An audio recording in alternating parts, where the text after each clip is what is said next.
el silencio tiene un peso. En las tierras áridas de Zacatecas, el silencio pesa como una lápida. Es un silencio hecho de sol, de polvo y de secretos guardados durante generaciones. Secretos que se pudren bajo los cimientos de las casas de adobe, que se pegan a la piel como el sudor pegajoso del mediodía, que se transmiten de padres a hijos, no en palabras, sino en miradas, en gestos, en lo que nunca se dice. Una herencia maldita. En el pequeño pueblo de San Jacinto, un punto olvidado en el mapa, hay una casa que todos conocen y nadie nombra. La casa de los Herrera. Desde afuera parece una fortaleza contra el tiempo. Paredes blancas, agrietadas por un sol que no perdona. Un patio donde la tierra está tan compacta que nada crece. Donde nunca, jamás, se ha escuchado la risa de un niño. Una puerta de mezquite macizo que siempre está cerrada. Pero los vecinos saben. Claro que saben. Los vecinos siempre saben. Saben de los ruidos que a veces se filtran en la quietud de la noche. Ruidos que no son de este mundo. Saben de los niños que nacen con la misma mirada perdida, con los mismos hombros caídos. Saben del mal que habita y respira entre esas cuatro paredes. Pero callan. Durante décadas han elegido el silencio. Han tejido un pacto no escrito. Porque en San Jacinto, el silencio no es ausencia de ruido. Es una forma de sobrevivir. Yo soy Mateo del Valle, y esto es Realidad Prohibida. Hoy no vamos a contar una historia. Hoy vamos a desenterrar un grito. Un grito que ha estado ahogado durante 40 años por el miedo, la complicidad y la más absoluta indiferencia. Un grito que aún resuena en el corazón de México, si sabes dónde escuchar. Si crees que la verdad merece ser escuchada, sin importar lo dolorosa, lo insoportable que sea.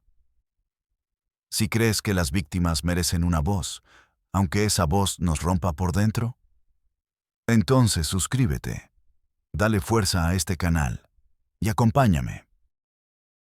Porque lo que estás a punto de escuchar va a alterar para siempre tu percepción de la realidad y del silencio. Todo comenzó con una mujer. Casi siempre, en el epicentro de estas tragedias, hay una persona que no encaja, una pieza ajena al macabro rompecabezas, una extraña. Elena Ramírez era joven, 24 años. Tenía el título de trabajadora social recién colgado en la pared de su pequeño apartamento en la capital. Y tenía algo mucho más frágil y peligroso: fe. Fe en el sistema, fe en los protocolos, fe en que el bien, con el papeleo adecuado, siempre termina por ganar. El gobierno, en su infinita sabiduría burocrática, la envió a San Jacinto.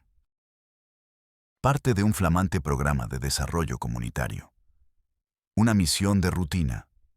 Un censo de necesidades básicas. Papeleo. Nada más. Llegó al pueblo en un autobús destartalado que olía a diésel, a sudor y a una resignación tan vieja como la tierra misma. Al bajar, el sol la golpeó en la cara como un puño. El polvo se levantó a sus pies. Un saludo seco y hostil. La gente la miraba desde los portales. Ojos que no eran curiosos, sino evaluadores. Una mujer de ciudad, con sus zapatos limpios y su carpeta llena de formularios inútiles.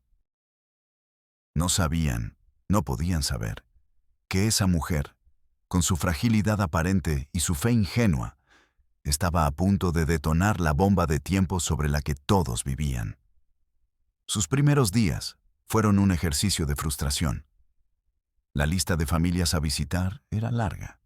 Apellidos comunes, repetidos. Iba de puerta en puerta. Las respuestas eran monosílabos. Sonrisas forzadas que no llegaban a los ojos.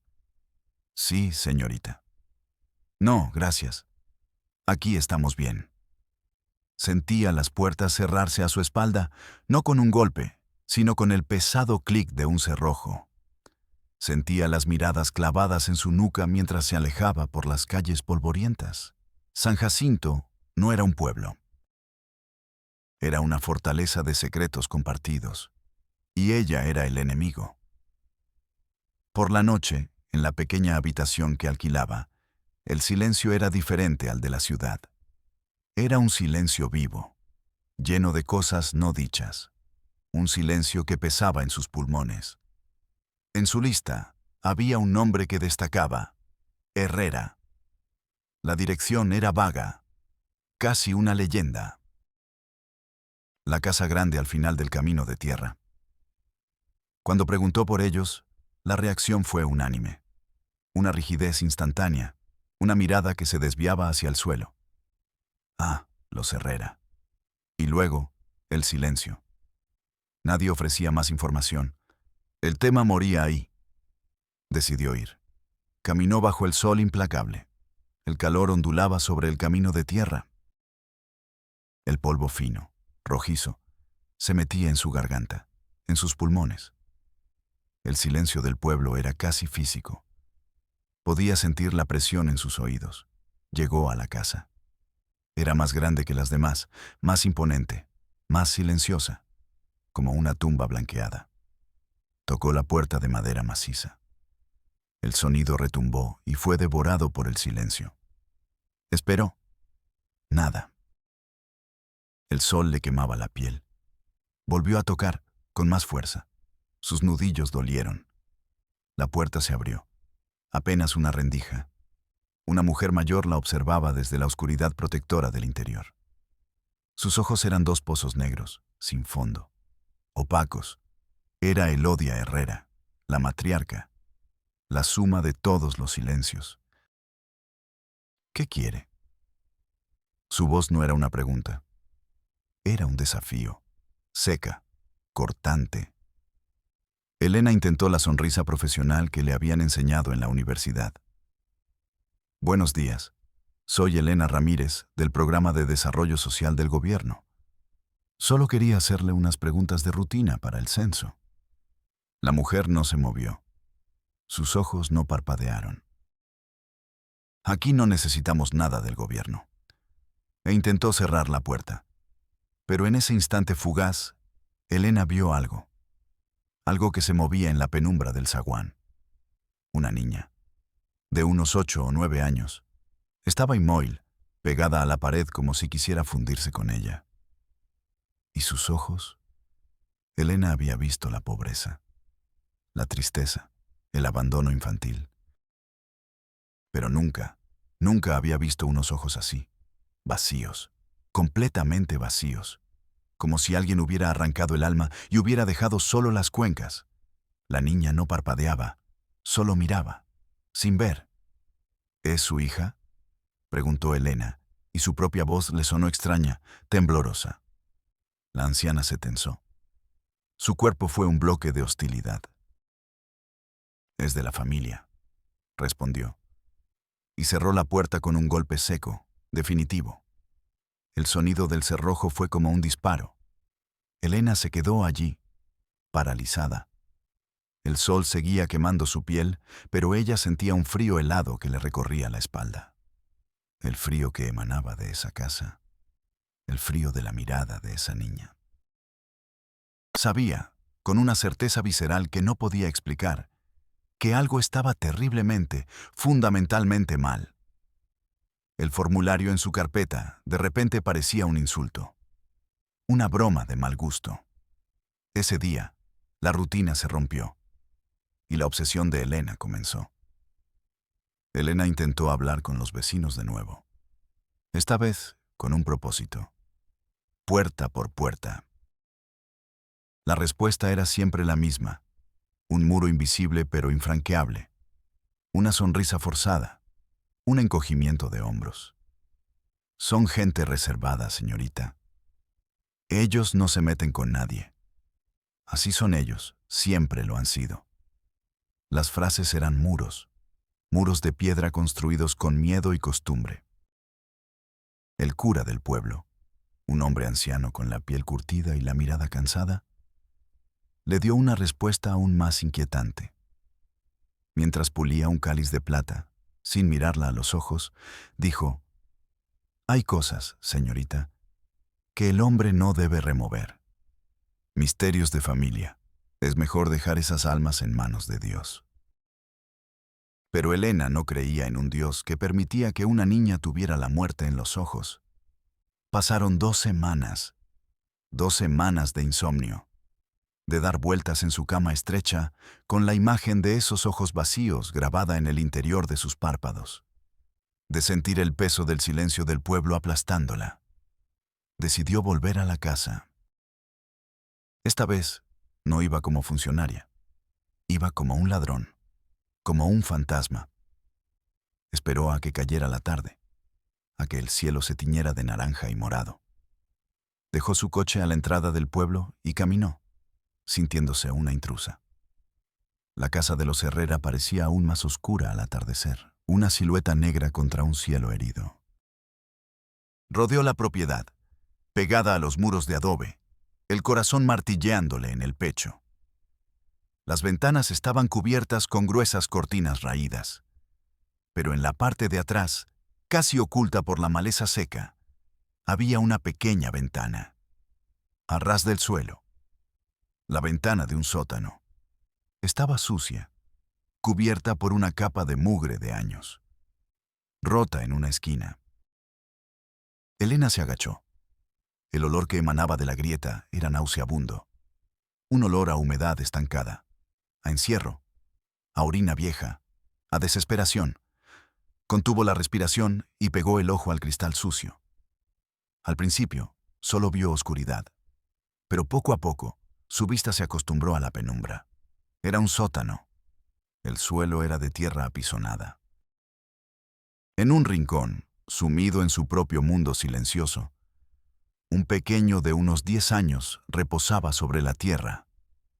Se abrazaba a sí mismo, recogiendo las rodillas en un gesto de quietud. Su menudo cuerpo se balanceaba con un ritmo suave y constante, un vaivén sereno que parecía acunar sus pensamientos más profundos. Su piel era casi traslúcida, de un blanco enfermizo. Sus huesos se marcaban como las ramas secas de un árbol muerto. No hacía ningún sonido. No había llanto. No había queja.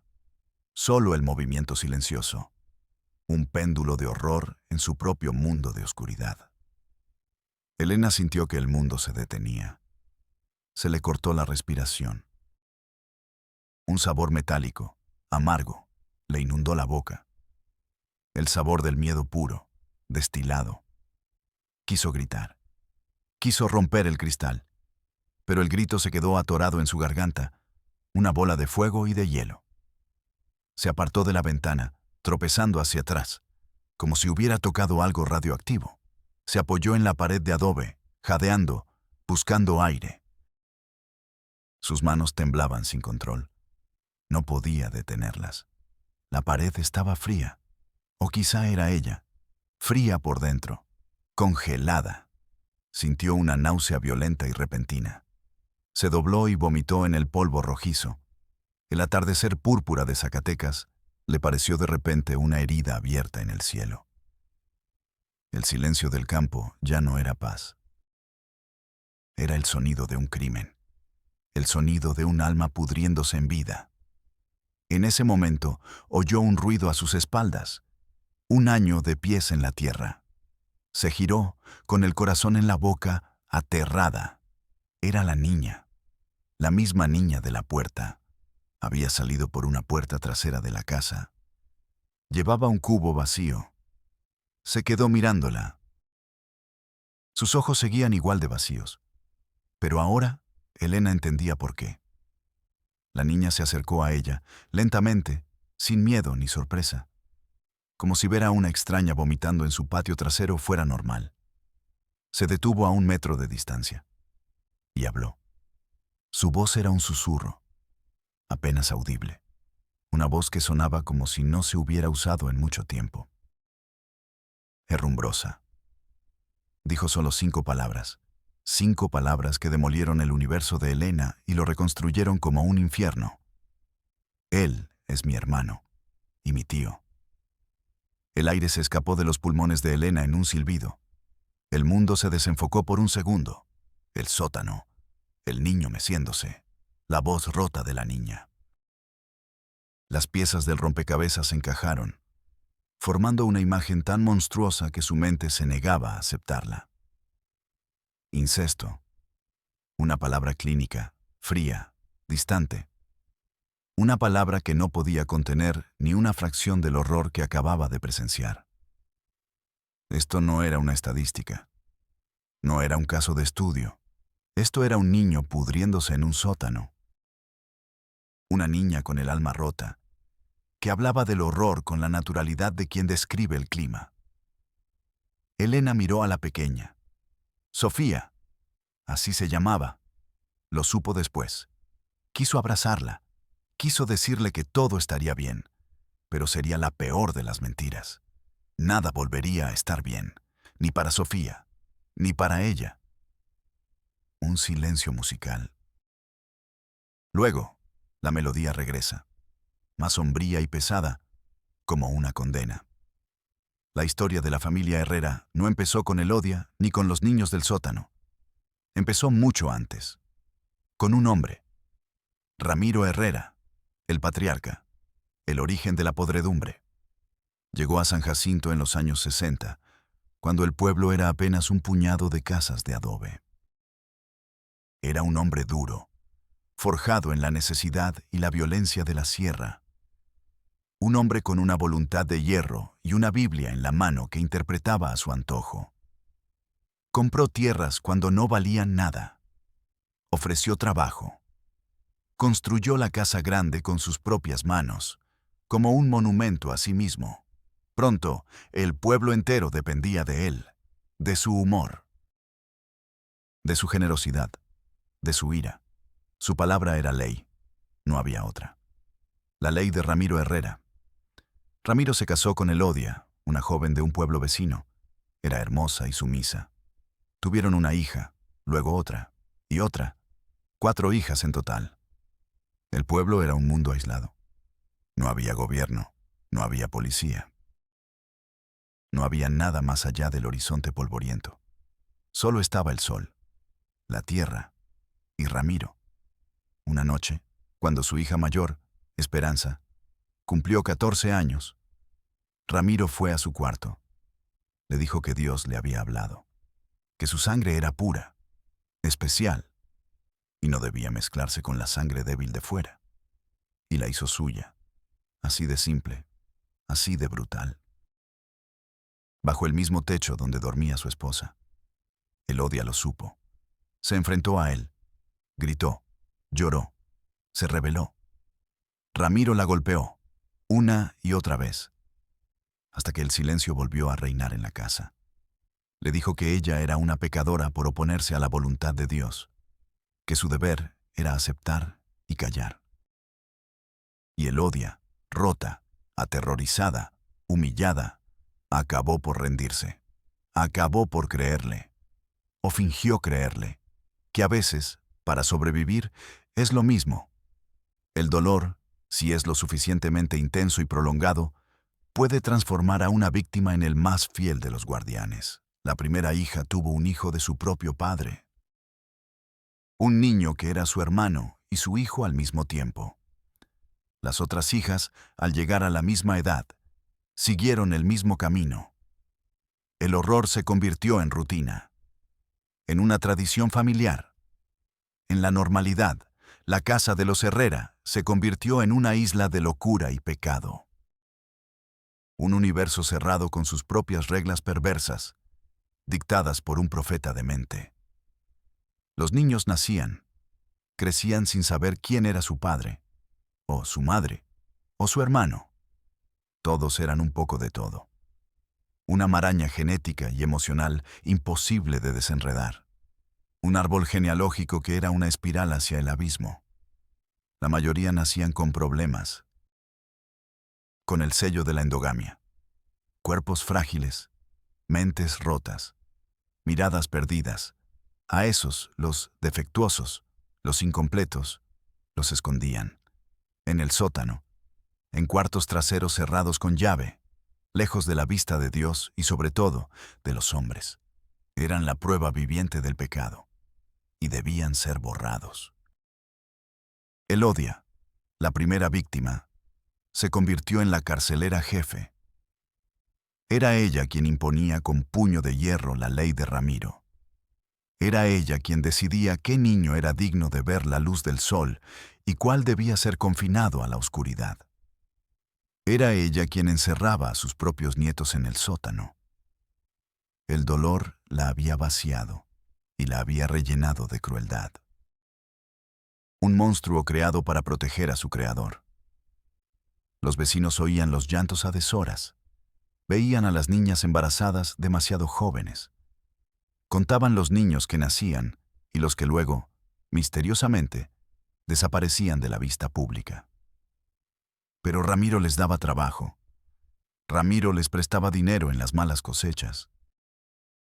Ramiro podía quitarles todo con una sola palabra. Así que callaron. Eligieron mirar hacia otro lado cuando una de las hijas de Herrera pasaba con el vientre hinchado. Eligieron ignorar los susurros. Durante 40 años, el silencio se hizo costumbre, y la costumbre se hizo ley. La segunda ley de San Jacinto. La primera era la de Ramiro. La segunda, la del silencio cómplice. La música se detiene abruptamente. Sonido de un coche arrancando a toda velocidad, con las llantas chirriando sobre la tierra. Elena no pensó. Actuó. Un impulso primario de protección. Agarró a Sofía de la mano. La piel de la niña estaba fría. «Ven conmigo», le susurró, y la palabra sonó como una orden y una súplica. La niña no se resistió. La siguió como una muñeca de trapo, sin voluntad. Corrieron hacia su coche, un sedán modesto cubierto de polvo. Elena arrancó el motor. El ruido rasgó la tarde como una blasfemia. Miró por el retrovisor mientras se alejaba. La puerta de la casa se abrió de par en par. La figura de Elodia, recortada contra la oscuridad del interior. No gritó, no corrió. Solo se quedó allí, mirando cómo se llevaban a su nieta, con una quietud aterradora, como una estatua de sal y de odio.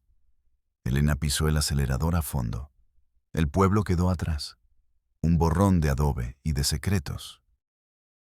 Sofía, a su lado, no decía nada. Solo miraba el camino con sus ojos vacíos, como si el mundo exterior fuera una película ajena.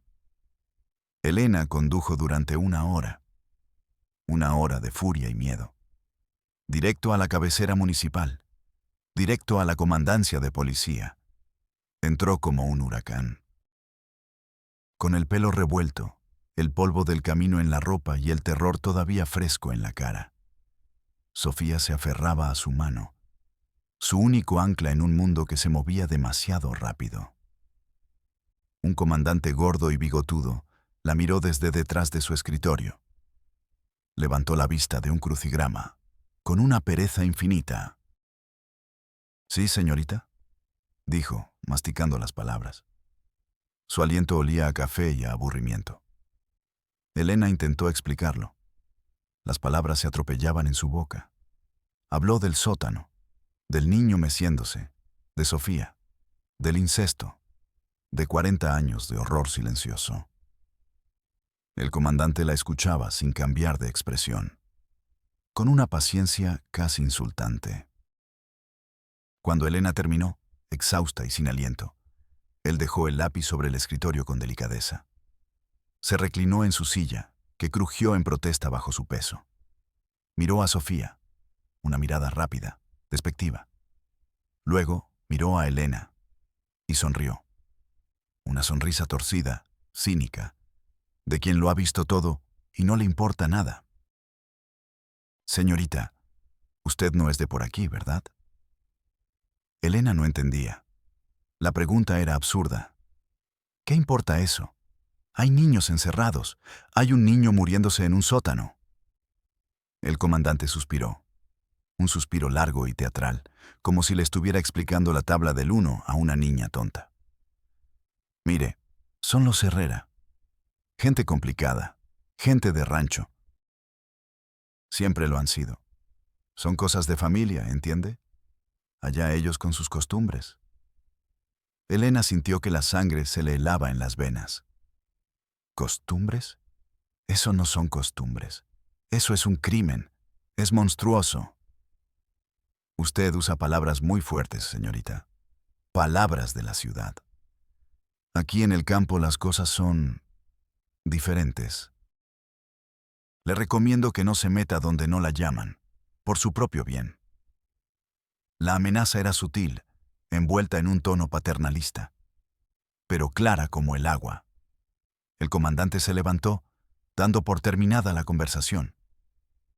Ahora sí me disculpa, tengo mucho trabajo. Le dio la espalda y volvió a su crucigrama. El caso estaba cerrado antes de empezar. Elena sintió una rabia impotente, tan intensa que le hizo temblar. El aire de la oficina era denso, viciado. Olía a corrupción, a complicidad, a silencio pagado. Salió de allí, arrastrando suavemente a Sofía. El sol de la tarde le pareció hostil, cómplice de todo. Se sentó en una banca de la plaza principal. El mundo seguía girando. La gente pasaba, reía, compraba helados, y a pocos kilómetros de allí, un niño seguía meciéndose en la oscuridad. Elena abrazó a Sofía con fuerza, como para protegerla del mundo entero. Por primera vez desde que la encontró, la niña lloró. Un llanto silencioso, sin sollozos. Solo lágrimas calientes que corrían por sus mejillas y mojaban el hombro de Elena. Eran las lágrimas de 40 años de silencio. Pero Elena no se rindió. Era demasiado terca, demasiado idealista, demasiado ingenua. Al día siguiente, con Sofía a su lado, condujo las 3 horas hasta la capital del estado, Zacatecas. Buscó la Procuraduría General de Justicia, el Departamento de Atención a Víctimas, un edificio de gobierno, gris, impersonal. Laberintos de pasillos idénticos con olor a cloro y a desesperanza. Después de 3 horas de espera en una silla de plástico, la recibió un hombre. Licenciado Morales. Traje impecable. Gafas de diseño. Manos cuidadas. Mirada fría, profesional, distante. Elena volvió a contar la historia. Esta vez, con más calma, con más detalles, con la precisión de un testigo. Le habló de la ventana del sótano, del olor, de la piel traslúcida del niño. Le repitió las 5 palabras de Sofía. Le contó la reacción del comandante de la policía municipal. El licenciado Morales la escuchaba, asintiendo de vez en cuando. Tomaba notas en una libreta con una caligrafía perfecta. No mostraba ninguna emoción, ni sorpresa, ni horror, ni compasión. Era un burócrata. El horror era solo información, datos para rellenar un expediente. Cuando Elena terminó, el licenciado se ajustó las gafas. Miró sus notas. Entiendo su preocupación, señorita Ramírez, dijo, con una voz perfectamente modulada, sin inflexiones. El procedimiento en estos casos es muy claro. Primero, usted debe levantar un acta circunstanciada de hechos. Formulario H12. Aquí tiene. Le deslizó un fajo de papeles a través del escritorio pulido. Debe llenarlo con la mayor precisión posible. Luego, necesitamos que la menor sea evaluada por nuestros psicólogos y médicos legistas. Eso requiere el formato P34 para solicitar la intervención. Generalmente, tarda unas 2 semanas en ser aprobado por la dirección. Elena lo miraba, incrédula. La irrealidad de la situación la estaba mareando. 2 semanas. Hay más niños allí. Hay un niño que probablemente está muriendo. Están en peligro ahora. El licenciado no parpadeó. Su rostro era una máscara de profesionalismo. Comprendo su urgencia, créame. Pero el sistema requiere un protocolo. No podemos saltarnos los pasos. Una vez que tengamos las evaluaciones y su acta, su caso se turnará a la unidad de delitos sexuales. Ellos abrirán una carpeta de investigación. Se le asignará un número de folio y un agente del Ministerio Público. Hizo una pausa, como para que ella asimilara la belleza del proceso. El sistema, señorita Ramírez, necesita orden. No podemos actuar por impulsos emocionales. Sería el caos. Elena miró los formularios en su mano. Las palabras acta circunstanciada, intervención, número de folio, protocolo. Eran palabras muertas. Tinta sobre papel. Un conjuro burocrático para transformar el horror más indecible en un trámite. Estaban archivando el grito del niño del sótano en una carpeta de A a Z. El licenciado Morales ya estaba mirando su monitor, tecleando algo. Para él, la reunión había terminado. Elena era un caso más, un número, un expediente, un problema que había que clasificar, archivar y, con suerte, olvidar. Salió de la oficina sintiéndose más vacía que nunca. La rabia había dado paso a una profunda y helada desolación. Se dio cuenta de que no luchaba solo contra una familia de locos en un pueblo perdido. Luchaba contra algo mucho más grande, más anónimo, más poderoso.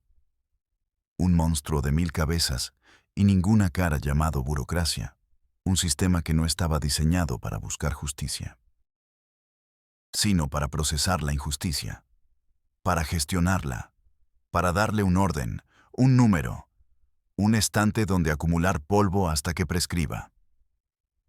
Elena se sentó en su coche, en el estacionamiento de la Procuraduría. Apoyó la frente en el volante. El plástico estaba frío contra su piel. Sintió el peso de todo. El peso de un mundo indiferente. El peso del silencio de San Jacinto. El peso de la corrupción del comandante. El peso de la fría burocracia del licenciado Morales. Y se dio cuenta de que el verdadero sótano no estaba en la casa de los Herrera. El verdadero sótano era el sistema mismo. Un lugar oscuro, sin ventanas, donde las víctimas se perdían en un laberinto de formularios, protocolos y esperas interminables. Un lugar donde la justicia iba a morir. Lentamente, en silencio, y con el papeleo en perfecto orden. Lo que siguió fue una pesadilla burocrática y kafkiana. Semanas se convirtieron en meses. Elena llenó cada formulario. Con letra clara, sin salirse de las casillas, asistió a cada cita. Repitió la historia una y otra vez. A psicólogos que miraban el reloj.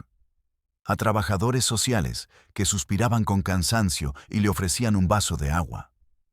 A abogados de oficio con pilas de expedientes que amenazaban con derrumbarse sobre sus escritorios. Cada vez sentía que un pedazo de la historia perdía su horror y se convertía en una anécdota, en un relato gastado. Sofía fue ingresada en un albergue del DIFE, un lugar limpio, seguro, con 3 comidas al día, pero frío, impersonal, lleno de reglas y horarios. La separaron de Elena, la única persona en la que había empezado a confiar. Es el protocolo, le dijeron a Elena cuando protestó. Usted no es un familiar directo. No puede haber apegos que interfieran con el proceso.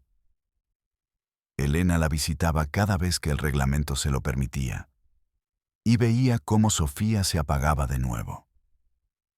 Volvía a construir el muro a su alrededor, ladrillo a ladrillo. El sistema que debía salvarla, la estaba despersonalizando, convirtiéndola en un número más. Finalmente, después de casi 2 meses, un funcionario con cara de hastío le dio la noticia. Señorita Ramírez, le informo que el día de ayer se intentó ejecutar la orden de cateo en el domicilio de los Herrera en San Jacinto. El corazón de Elena dio un vuelco. Por un instante, sintió una chispa de esperanza. ¿Y?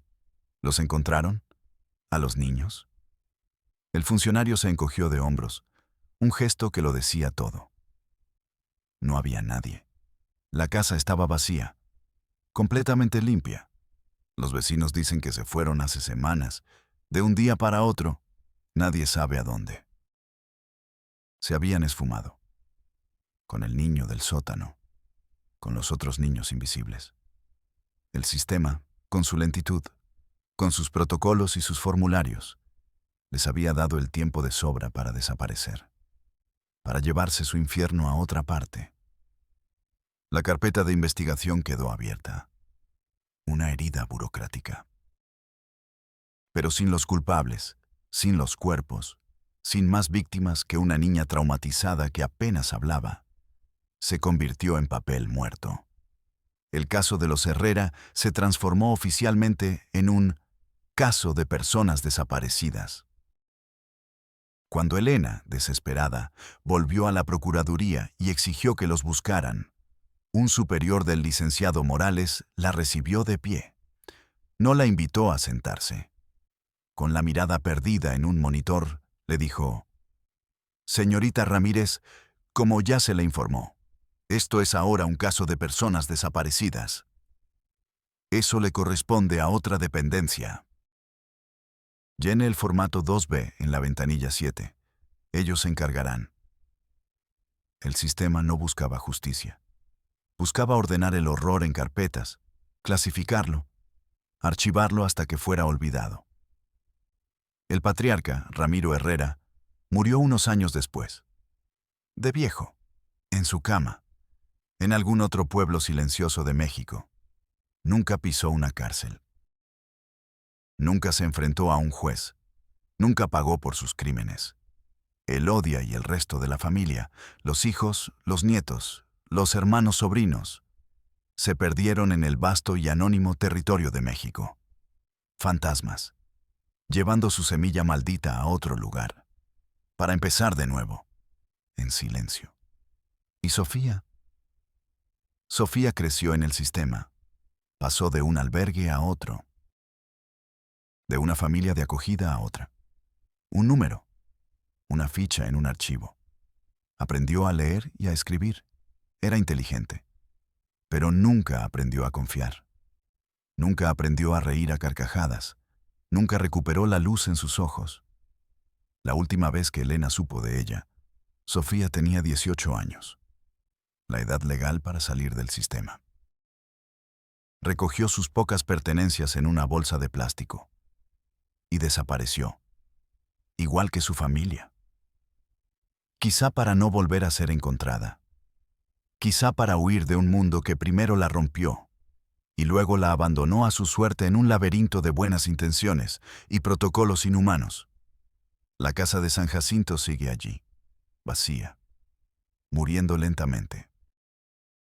Las paredes se agrietan un poco más cada año. Las ventanas rotas son como cuencas vacías. Los vecinos pasan por delante y bajan la mirada, o la aceleran. Siguen callando, porque ahora, además de miedo, sienten vergüenza. La vergüenza incurable de su silencio. Esta no es una historia con un final feliz. No es una historia con un final, punto.